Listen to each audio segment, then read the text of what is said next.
Hi, I'm Maurice Patton here with Chip Cirillo, the high school sports team for the Tennessean. Thanks for joining us here for another Game Time webcast as we head into week 4 of the high school football season. Want to remind you guys as you're going out on your Friday nights, wherever it is that you're headed, to be sure and take your mobile devices and send us what you're seeing and check out what we're doing. Hashtag TN Game Time on both Twitter and Instagram. Send us your tweets, send us your scoring updates, send us your pictures of the players, cheerleaders, fans, and bands. Give us your take on the Friday night experience and check us out at Tennessean.com/gametime for coverage throughout the night on Friday. We're going to have pregame, halftime, and postgame videos from various games across the area, and we'll be bringing you scoring updates throughout the night as well. So check us out and let us know what you're seeing. Big game this weekend, Brentwood Academy-MBA in Division II AA. Brentwood Academy is 2-2. They're 0-1 in the region. MBA is undefeated at 4-0. They're 1-0 in the region.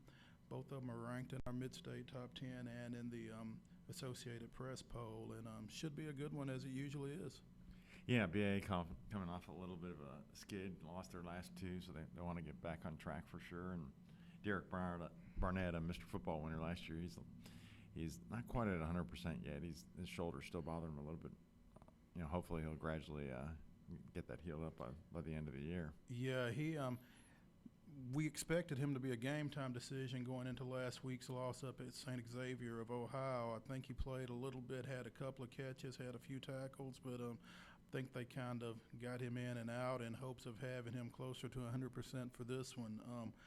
Derek, one of the 3 members of the Game Time Dandy Dozen that'll be on the field for this game, along with MBA's Alex Bars and Jay-Sean Robertson, so a lot of talent out there.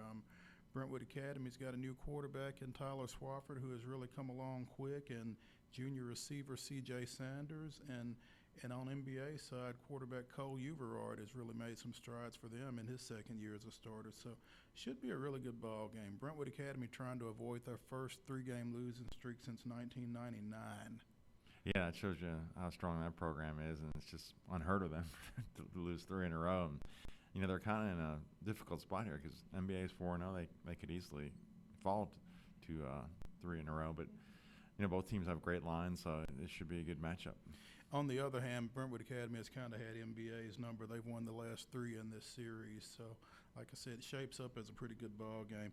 Another one that's looking pretty good in District 7 AAA, and we talk about that district a lot and with good reason. This week they've got 4 teams in the Associated Press Class 6A top 10, and 2 of them will be meeting over at Oakland when Smyrna rolls in there. Smyrna broke in at number 10 this week. Oakland's number 2. Oakland's also our number 2 team in our mid-state top 10. Both undefeated at 4-0 overall, 1-0 in the district.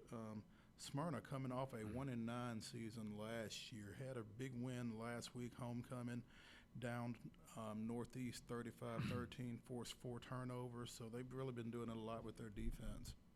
Yeah, very uncharacteristic of Smyrna to go 1-9 like they did last year, but I suppose it was a very young team and whatnot, and yeah, they're back to their usual ways this year, going 4-0. But yeah, what a test this is for them this week with playing Oakland. Mm-hmm. Absolutely. Ladarius Summers has been their biggest offensive weapon. I think he's got about 500 yards and some change, and had a couple of touchdowns the other night. Oakland's defense has been rock solid all year. They forced 11 turnovers already this year. Got Emmanuel Smith back there at safety, another Dandy Dozen pick who is already committed to Vanderbilt. Should be a doozy, as most of the games are over in that district. In 10 AA, we've got Lipscomb going to Pearl Cohn. Lipscomb's undefeated at 4-0, 1-0 in District 10 AA. Pearl Cohn's 3-1. Their only loss being last week over at home against MBA. They're also 1-0 in the district.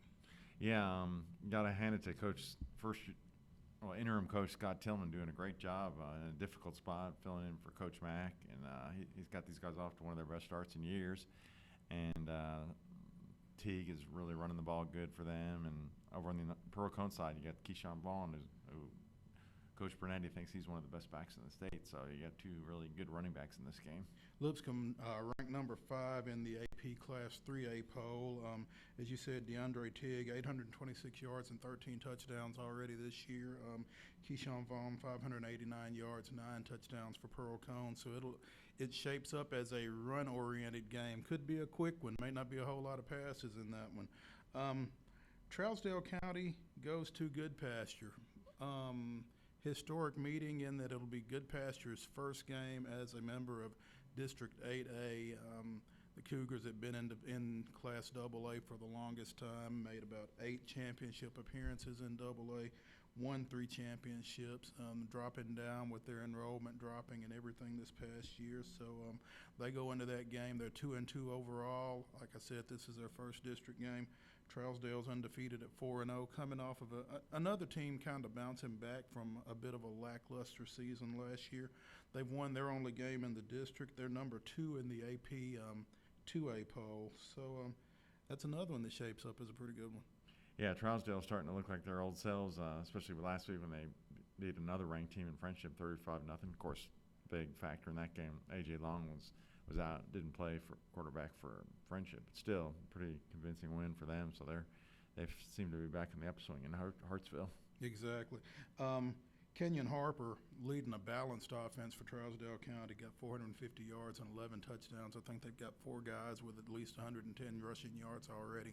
You know what Trousdale County's going to do. They're going to run the ball. They're going to hand it off to a lot of different people out of that wing tee and kind of spread it around and try to catch you. Another wing tee. Well, traditionally, I've not seen Goodpasture this year, so I don't know if they're still winged or not. But Carter Wiseman's still carrying the load for Goodpasture, 697 yards and 7 touchdowns already this year. So that's going to be another game where the ball may not be in the air a whole lot, but it should be a pretty tight, pretty exciting ball game. Those are just some of the games that kind of jumped out at us as we looked at the Week 4 schedule. Like we said, wherever you are, be sure and check us out throughout the night and let us know what you've got going on at hashtag TN Game Time on your Twitter and on your Instagram. Check us out at Tennessean.com/GameTime. We'll have scoring updates. We'll have videos over the course of the night from where we're at on Friday night. Maurice, Patton, this is Chip Cirillo. Thanks for joining us here on Game Time.